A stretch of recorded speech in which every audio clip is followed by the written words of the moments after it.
there, everybody. In Algebra 1, we are going to continue talking a little bit more about factoring. I'm going to review a few things from Lesson 8-4 and then see if we can finish up Lessons 8-5 and 6 really quick because there's no real new ideas there, but lots of review of the stuff that we've already done.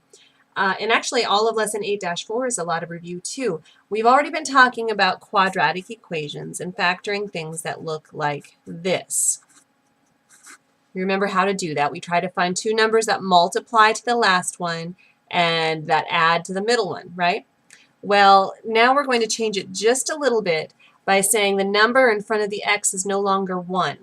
And when the number in front of the x is no longer 1, that changes what we have to do a little bit. Now, instead of finding two numbers that multiply to be c, we're going to find two numbers that multiply to be a times c. So let's do a couple of examples like we did in class. First of all, we have 7x squared plus 29x plus 4. And we're going to set that equal to 0. Oh, we're not going to set that one. We're just going to factor this one. We're not going to actually solve. If it's equal to 0, then we can solve for x. But if we don't set it equal to 0, then we can just factor it. First thing we look for is anything that is going to be common between all three terms. And I see nothing in common. 7 doesn't go into 29, so what we're going to do is try to find a number that multiplies to be 7 times 4, which is 28, and adds to 29. What two numbers multiply to 28 and add to 29? Well, I know 4 times 7 is 28, but when I add 4 times 7, I get 11, which is not what I want. So how about 1 times 28? When I add that, I get 29, and when I multiply them, I get 28. So now this is the tricky part. We're not going to just split it into our sets of parentheses and say, aha, we're done factoring now. Instead, we're going to use the stuff that we learned in chapter, what was it, 8-2, where we were factoring by grouping. And we are going to go ahead and just rewrite the same problem, but using these two numbers here, the 1 and the 28, instead of 29. So you can see all I did was rewrite this problem, the exact same problem down here. But instead of writing 29, I wrote 1 and 28. And those numbers come right from over here. Now I'm going to factor by grouping. Remember, that means I'm going to look at the first two terms and the last two terms. And I'm going to factor by grouping. And I'm going to say, well, I've got an x in common. Got an x in both of these. So I'm going to write that down. And then when I divide x out of here, I get 7x. And when I divide x out of the second term, I get a plus 1.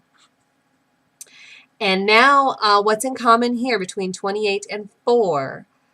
The biggest number that goes into both of these terms is, again, 4. So I'm going to write a plus 4. Don't forget that plus sign because it'll make you make a mistake later on. Plus 4. And when I divide 28x by 4, I'm left with a 7x. 4 divided by 4 is 1, so plus 1. Now I look again and I say, do I have anything common with this and this? And yes, indeed, I do have something in common. I have a 7x plus 1 in both of these. Since I'm factoring that out, the first thing I'm going to do is write that down, 7x plus 1. And what I have left is an x here and a plus 4 here. Okay, so that's the trick that we're going to use anytime we have something, a quadratic here, that the first term does not have a coefficient of 1. Here our coefficient was 7 on the highest agreed term. So that means that we have to do this new method where we do both the factoring by grouping and our little guessing game over here. Okay. Let's do just a couple more examples. I am going to do letter 2b on page 494. 10y squared minus 35y plus 30. First thing I'm going to do, remember this is a hint that I've given you in class and I've done in a couple of different videos. First thing that we always do is look for the GCF of the whole darn thing. Right? The GCF. We've got y squared and y and no y, so that y isn't a part of the GCF. But is there any number that goes into 10 and negative 35 and 30? I sure hope you're saying 5, because I can factor out a 5 out of the whole thing, and you should be left with something that looks like that. Okay, unfortunately, I still don't have a 1 in front of the y squared term, so that means I'm going to have to look for numbers that multiply to what? Multiplies to 12 and adds to what? What do you think? I sure hope you said negative 7. So what two numbers multiply to 12 and add to negative 7? I'm going to guess a negative 3 times a negative 4 would multiply to a positive 12. And when I add them together, I get a negative 7. So that means I'm going to write it down with a negative 3x, I'm sorry, negative 3y this time, and a negative 4y. Then I'm going to factor by grouping.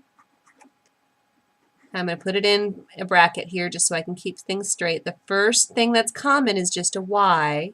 So that's 2y minus 3. First, the thing that's common here is a 2, so that gives me a negative 2y plus 3.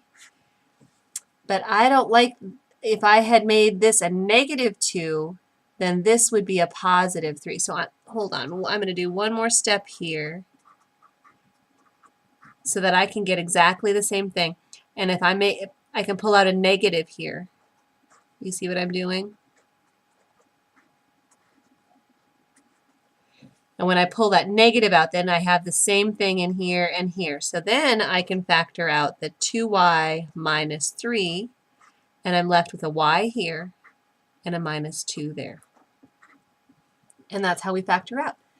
Some people, remember in class, are saying that they don't like to look for the GCF first. And then they can still factor it and still get an answer that's close, but then they forget at that very last step to look for something that's common.